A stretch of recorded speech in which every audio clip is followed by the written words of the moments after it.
আহা, এই খাউনটা খাইলে কার কার গলার মধ্যে চুলকায়। আর যার যার গলা চুলকায় তারারে কি কয় জানেন তো? আমি আর মুখে নাই বা কইলাম তারারে অ্যাকচুয়ালি কি কয়। তবে আমি সেদিন বজুরা আর চেপা শুটকি আর সেই সাথে কাঁঠালের বিচি দিয়া একদম ঝাল ঝাল কইরা এই কচুরলতিটি রান্না করছিলাম। ভাই, কচু কাটতে যে কি কষ্ট, হাতেরও 12টা বাজে, সময়েরও 12টা বাজে। যাই হোক, কচু দিয়ে আমি আর আমার কাজের মাসি মিলাইয়া কচুটিরে কাটছি। ওহো, কচুর লতি ডিরে কাটছি। কচুর লতি ডিরে কাটটা একদম জল গরমের মধ্যে কচুর লতি দিয়ে দিছি, অল্প একটু লবণ দিয়া হালকা একটু গরম জলে ভাপ দিয়া জলটা ফালাইয়া দিয়াম। ব্যাস, এইবার একটা কড়াইয়ের মধ্যে বেশি করে একটু তেল দিয়ে দিবেন। এরপরে একে একে রসুন কুচি, কাঁচামরিচের ফালি আর পেঁয়াজ কুচি দিয়া অল্প একটু লবণ দিয়া এই পেঁয়াজ কুচিটারে একটু লাল লাল করে ভাজা নিবেন, তাহলে পেঁয়াজের কাঁচা গন্ধটা জায়গা। আর আমার ঘরে সেদিন শুটকি বলতে 2টা মাত্র, চেপা শুটকি আর বজুরা শুটকি আসিল। এটি দিয়ে রাঁধছি। আবার জামাই রে কমু বাজার থেকে যায় শুটকি নিয়ে আনির লিগা, তাই এগুলো দিয়ে রান্না করে ফেলছি। সংসারী মানুষ, সবকিছুরই তো হিসাব রাখতে হয়। যাই হোক, পেঁয়াজ রসুনের দিকে ভালো মতো লাল লাল করে ভাজা হয়ে গেছে। শুটকিটিও দিয়ে দিছি। শুটকিটি কিন্তু একটু কুসুম কুসুম জল গরম দিয়ে আমি ধুইয়া তারপরে দিছি। আর এরপরে কাঁঠালের বিচিটি আমি আগের দিনই কাঁঠালের বিচিটি একদম সুন্দর করে ফালি ফালি করে রাখছি আর একটু জল গরম দিয়া ভাপ দিয়া সিদ্ধ করে জলটা ফালাইয়া দিছি, একটু কসকস জলটা। এরপর এই পেঁয়াজ রসুন আর শুটকির সাথে কাঁঠালের বিচিটিটা ভালো করে লাল লাল করে একটু ভাজা নিমু।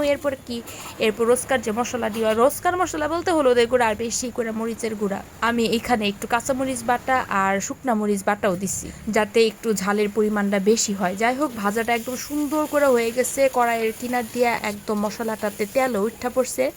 এরপর ওই যে সেদ্ধ করে রাখছিলাম যে কচুরলতি, এইগুলা এই মশলাটার মধ্যে দিয়ে দিব। দেখতেই তো পারতাছি মশলাটা কি সুন্দর করে ভাজা ভাজা হয়ে গেছে গা। এবার সিদ্ধ করে রাখা কচুরলতি দিয়ে দিব। কচুরলতি কিন্তু আবার একেবারে বেশি পেরপেরা করে সিদ্ধ করে লাইন না, যে একটু হালকা পাতলা ভাব দিবেন, মানে 40% সিদ্ধ হইলেই হইব। এরপর এই ভাজা মশলাটার মধ্যে সিদ্ধ করা কচুরলতিটা দিছি, পরিমাণ মতো একটু লবণ দিয়ে দিছি।